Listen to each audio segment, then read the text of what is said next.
नमस्ते साथियों। आज डे 64 में मैं आप सभी के साथ हूँ। वैडम जेलैंड की पुस्तक ट्रांसर्फिंग रियलिटी इन 78 डेज लेकर आज की स्टेटमेंट लेखक ने हमें दी है। The canvas of your soul, आपकी आत्मा का कैनवास।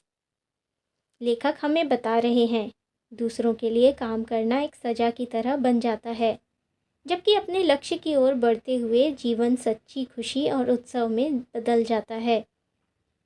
हर व्यक्ति का एक उद्देश्य होता है जिसके लिए वह अपनी पूरी प्रतिभा और सामर्थ्य को व्यक्त करता है। यदि कोई अपनी अद्वितीयता और ईश्वर की संरचनात्मक शक्ति से अवगत नहीं होता और वह अवचेतन नींद में डूब जाता है, तो वह स्वयं को एक ऐसे उद्देश्य के अधीन देखता है जो सिस्टम द्वारा थोपा जाता है, और वह एक साधारण पुर्जे की तरह काम करता है। जब कोई व्यक्ति दूसरों के लक्ष्य की दिशा में काम करता है तो उसका जीवन एक सजा जैसा बन जाता है। अपने व्यक्तिगत उद्देश्य को प्राप्त करने पर ही व्यक्ति को सच्ची खुशी मिलती है। जब आप अपने उद्देश्य की ओर बढ़ते हैं तो आपका जीवन उत्सव बन जाता है और अन्य सभी इच्छाएं पूरी हो जाती हैं। इसलिए अपने उद्देश्य को ढूंढें और आप उसे पा लेंगे। क्या हमें अपने उद्देश्य को ढूंढने की आवश्यकता है? अधिकांश लोग इस बारे में नहीं सोचते। वे बस जीते हैं, बल्कि वे नहीं जीते, बल्कि एक सजा काट रहे होते हैं। उनके जीवन का हर दिन एक जैसा होता है। काम, वही लोग, वही जगह, वही दीवारें और बहुत ही सीमित मनोरंजन। दिनचर्या की चिंता और जिम्मेदारियां। छुट्टियां केवल उन्हीं दिनों में होती हैं जो किसी और द्वारा निर्धारित की जाती हैं, न कि आपके द्वारा। लेकिन कुछ लोग ऐसे होते हैं जिनके जीवन में सब कुछ रंगीन और चमकदार होता है, जैसे एक जश्न। ये वे लोग हैं जो अपनी दिशा जान चुके हैं। उनके लिए हर दिन एक उत्सव होता है। हर दिन में नए अनुभव और आनंद होता है। ऐसा उनके साथ क्यों होता है और मेरे साथ नहीं? क्योंकि वे अपने रास्ते पर चल पड़े हैं और उनका जीवन एक उत्सव बन गया है। अन्य लोग सिस्टम के बंदी होते हैं जो जीवन को किसी और के आदेशों के अनुसार जीते हैं। ईश्वर के अद्वितीय और सर्वशक्तिमान बच्चों ने बिना समझे अपनी स्वतंत्र इच्छा को त्याग दिया है और वे अपने जीवन को अवचेतन नींद में जीते हैं।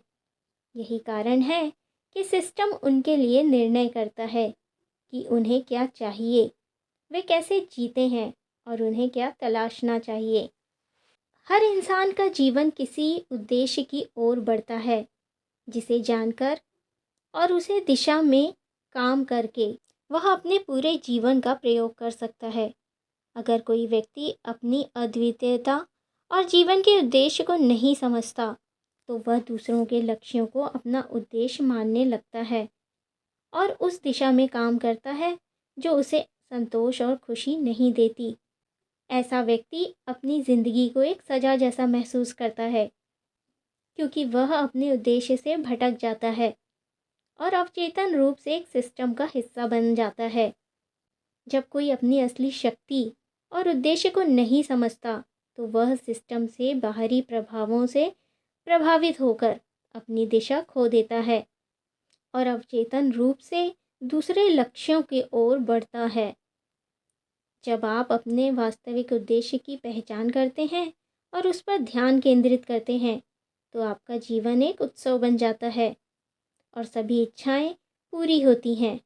इस मार्ग पर चलकर वह अपने सभी सपनों और इच्छाओं को पूरा कर सकता है।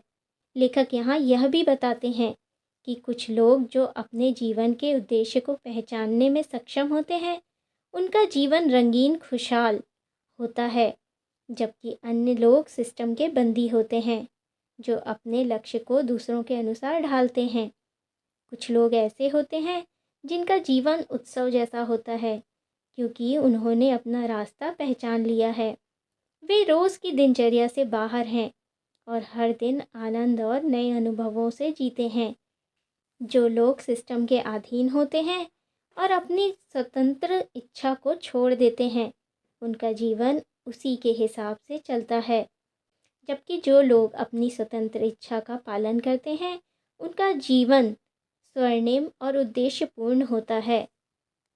जब आप अपने जीवन की दिशा को पहचानते हैं और अपने उद्देश्य पर ध्यान केंद्रित करते हैं तो आप सच्ची खुशी और सफलता पा सकते हैं।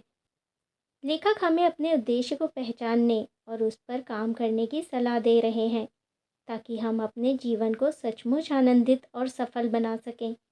तो अंत में अपने उद्देश्य को पहचानने और अपने जीवन का उत्सव मनाएं। तो आज के लिए इतना ही। कल डे 65 में मिलते हैं एक नई एक्सरसाइज के साथ। चलो चलें क्रिएटर बनने के सफ़र पर। Be blessed for your journey. Thank you so much.